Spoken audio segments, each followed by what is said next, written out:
When the Dahmer documentary dropped, this is like the first documentary about Dahmer, anyways. The public didn't respond thoughtfully. They responded immediately, shallowly, and predictably with all of the discourse that you can see from the forums. It actually created a trend for them. People were literally copying all of the psychological things about them, and it turns them into a content. And at the same time, victims coming from the next documentary about them, or the families of these victims, were rightfully enraged because producers don't routinely ask consent from them, meaning trauma gets recycled again for entertainment, and that tells you what this genre is. It's not education, but extraction.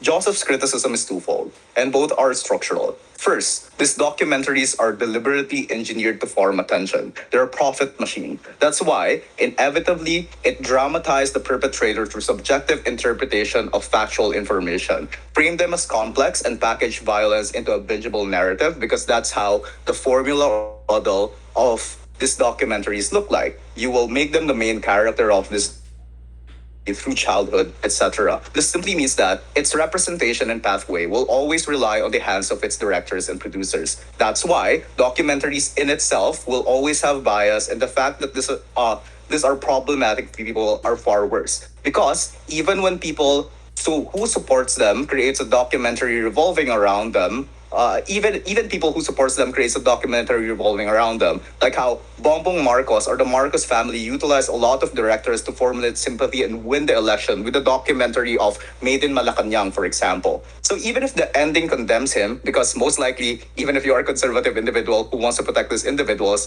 you will be required to remain factual. The documentary has already spent hours making him the main character. Therefore, the formula of it, which is screen time, becomes more relevant for them. The story becomes intimacy, and intimacy becomes soft legitimacy, and that is glorification, even when it pretends not to be. So this is why the case coming from opposition fails. First, this divisive figures builds a cult of personalities even before this quote unquote documentary, simply because they're popular in the first place.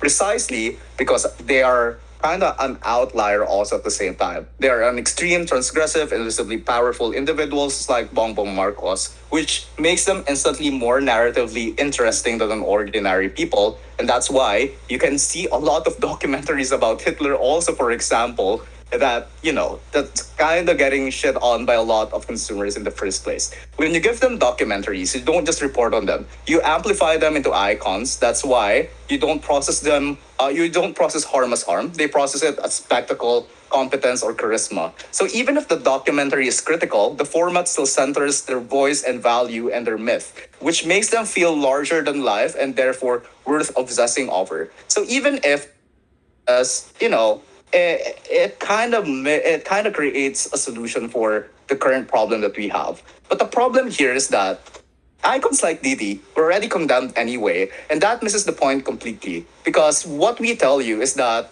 you are wrong. News and good reporting comes from before this documentaries in the first place. It's super hard for documentaries to correct and change facts as things are developing. The reason why we created a lot of documentaries for them is simply because they're already popular. These issues were already surface in the internet, for example, and that's the reason why producers have the incentive to create, this documentaries for them. Second, what we tell you is that the average consumer is your average Joe, meaning they are not a careful moral thinker. They're an average consumer. They don't actually fact check, or at least they don't separate explanation from justification. They don't interrogate framing. That's why they absorb whatever story is given to them and react in the most basic way possible. And this is the problem.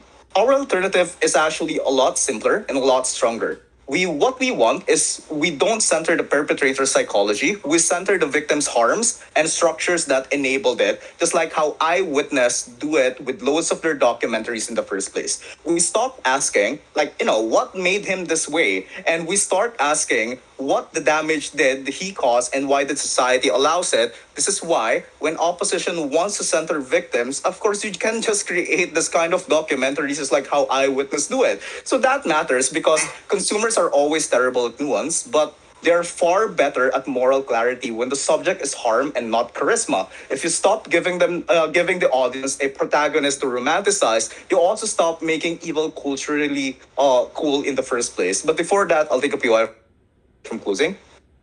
Why is there this trend of controversial figures in documentaries in the first place? And why is this seemingly a recent trend?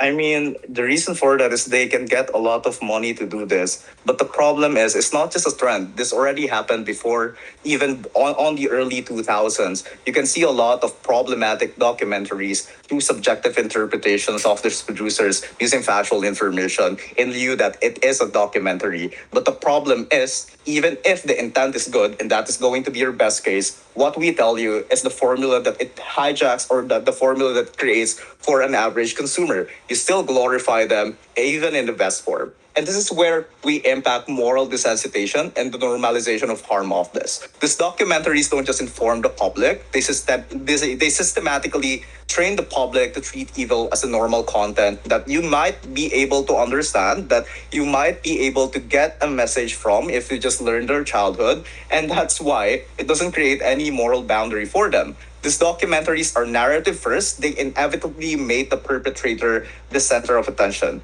So therefore, I have been repeatedly saying this. The audience spends an hour absorbing their face, voice, charisma, and storyline. The problem is you actually control their reaction to this. So you should be responsible. And what we say is that media responsibility can only be achieved in our side when producers actually stop doing this, or at least we give the society an incentive to actually target these films in the first place. And that is also the reason why figures like Hitler, for example, whenever you see his documentary, even though it's really, really problematic, and you can see that in that specific documentary, once they see this kind of reasoning from its beginning, like, he experienced this, he experienced that, they kind of turned it into a justification rather than getting any message at all. So that's why we claim that what makes society being far worse in condemning abuse. That's why we also claim that this is where accountability culture is already weakened.